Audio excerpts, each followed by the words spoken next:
Boa tarde, meus irmãos. Nós vamos iniciar a nossa reunião de oração, nosso estudo bíblico dessa tarde, lendo em 1 Samuel capítulo 17, a partir do versículo 1 até o versículo 23. 1 Samuel 17, de 1 a 23.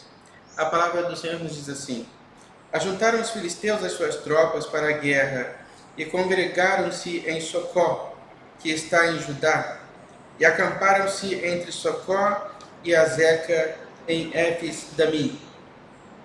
Porém Saul e os homens de Israel se ajuntaram e acamparam no vale de Elá, e ali ordenaram a batalha contra os filisteus.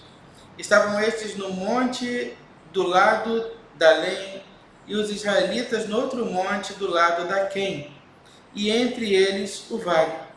Então saiu do arraial dos filisteus um homem guerreiro, cujo nome era Golias, de Gate, da altura de 6 côvados e 1 palmo. Trazia na cabeça um capacete de bronze e vestia uma couraça de escamas, cujo peso era de 5.000 ciclos de bronze. Trazia caneleiras de bronze nas pernas e um dardo de bronze entre os ombros.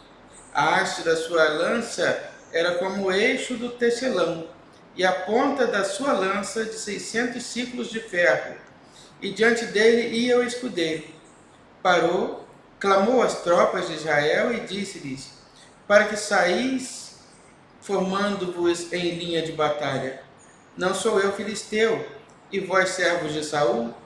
Escolhei dentre vós um homem que desça contra mim. Se ele puder pelejar comigo e me ferir, seremos vossos servos. Porém, se eu o vencer e o ferir, então sereis nossos servos e nos servireis. Disse mais o filisteu: Hoje afronto as tropas de Israel. Dai-me um homem para que ambos pelejemos. Ouvindo Saul e todo Israel estas palavras do filisteu, espantaram-se e temeram muito. Davi era filho daquele efrateu de Belém, de Judá, cujo nome era Jessé, que tinha 8 filhos. Nos dias de Saul, era já velho e adiantado em anos entre os homens. Apresentaram-se os 3 filhos mais velhos de Jessé a Saul e o seguiram à guerra. Chamavam-se Eliabe, o primogênito, o segundo Abinadab e o terceiro Samá. Davi era o mais moço. Só os 3 maiores seguiram a Saul. Davi, porém, ia a Saul e voltava para apacentar as ovelhas de seu pai em Belém. Chegavam-se, pois, os filisteus pela manhã e à tarde, e apresentou-se por 40 dias. Disse Jessé a Davi, seu filho: Leva, peço-te, para teus irmãos um éfa deste trigo tostado e esses 10 pães, e corre a levá-los ao acampamento a teus irmãos. Porém, esses 10 queijos, leva-os ao comandante de 1000, e visitarás teus irmãos, a ver se vão bem, e trará uma prova de como passam. Saul e eles e todos os homens de Israel estão no vale de Elá, pelejando com os filisteus. Davi, pois, no dia seguinte se levantou de madrugada, deixou as ovelhas com guarda, carregou-se e partiu, como Jessé lhe ordenara. E chegou ao acampamento quando já as tropas saíam para formar-se em ordem da batalha e ao gritos que chamavam a peleja. Os israelitas e filisteus se puseram em ordem, fileira contra fileira. Davi, deixando que trouxeram os cuidados do guarda da bagagem, correu à batalha, e chegando, perguntou a seus irmãos se estavam bem. Estando Davi ainda a falar com eles, eis que vinha subindo do exército dos filisteus o duelista cujo nome era Golias, o filisteu de Gate, e falou as mesmas coisas que antes falara a Davi. Meus irmãos, diante de nós o texto da palavra do Senhor foi o grande desafio do gigante Davi. Era ali um dos textos mais conhecidos da Bíblia, e surge ali então aquele que, ao contrário do que nós pensamos, não era um filisteu. Ele se apresenta como um filisteu, mas na verdade ele era muito provavelmente alguém descendente dos Anaquins. Os Anaquins eram um povo gigante. Quando Josué chega na terra prometida, ele encontra lá esses anaquins. Antes ainda de chegar para tomar posse, eles são citados lá no livro do Gênesis, porque quando Moisés envia o povo, envia os espias a espiar a terra, eles vão fazer referência a esses gigantes anaquins, né, que habitavam a terra. Eles vão dizer, olha, a terra é muito boa, é terra que mana leite e mel, né, os frutos são muito bons, mas moram lá alguns gigantes. Esses gigantes de que tratam, são citados lá no livro do Gênesis, né, são os anaquins. E muito provavelmente Golias é um desses anaquins, ou herdeiro, né, descendente dos anaquins, que habitavam naquela região, naquele lugar. Meus irmãos, o que acontece é que o gigante Golias, o texto da palavra do Senhor diz que ele media 6 côvados e 1 palmo. Essa medida era algo em torno de 2 metros, 2 metros e meio, era mais ou menos o que ele media. Então é muito diferente daqueles gigantes da literatura ou do nosso imaginário, né? Não era lá alguém com 5 metros de altura, não é assim. Mas era um homem grande, muito acima da média, de estatura, de tamanho, era um homem muito grande. Esse era, então, Golias. E este Golias afronta o povo de Deus. Ele fala palavras agressivas e ofensivas ao exército de Israel. Ele fala contra Deus. E ali, meus irmãos, nós podemos pensar que a batalha vai se dar no momento em que Golias desembanhar a espada, em que partir em direção ao exército, e começar ali o derramamento de sangue e as mortes. Mas, na verdade, a batalha começa ali naquele momento, com as palavras duras, com as palavras de afronta, com as palavras de agressão, lançadas por Golias contra o povo de Deus. Ali começa a batalha. Por quê? A intenção de Golias ali é desestabilizar o povo. Desestabilizar o povo. E ele sabia muito bem que quando ele dissesse, quando ele afrontasse, quando ele agredisse o povo ficaria desestabilizado.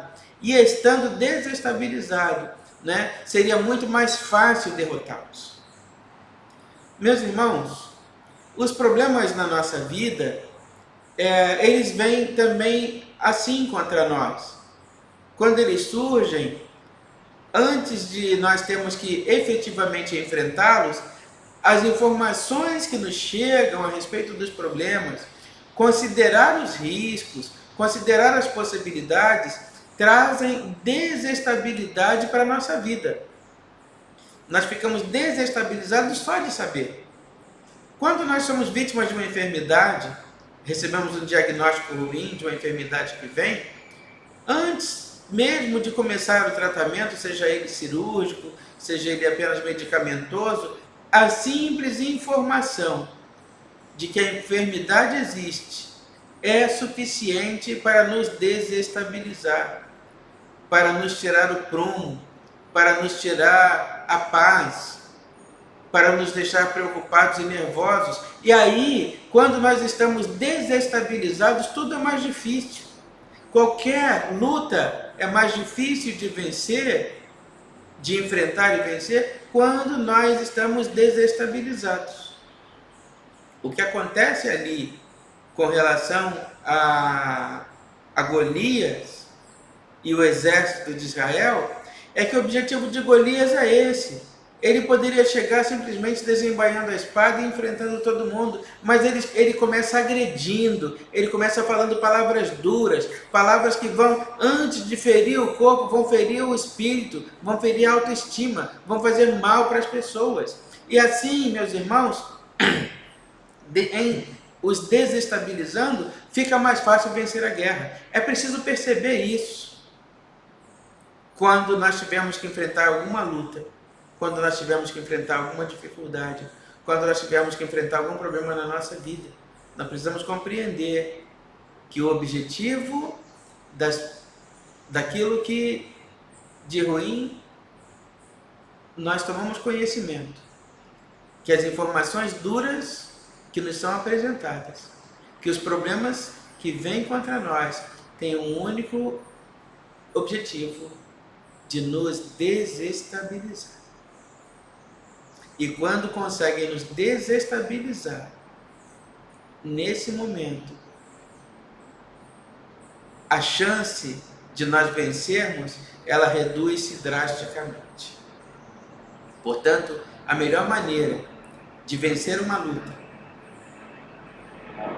é não deixando que o emocional seja comprometido.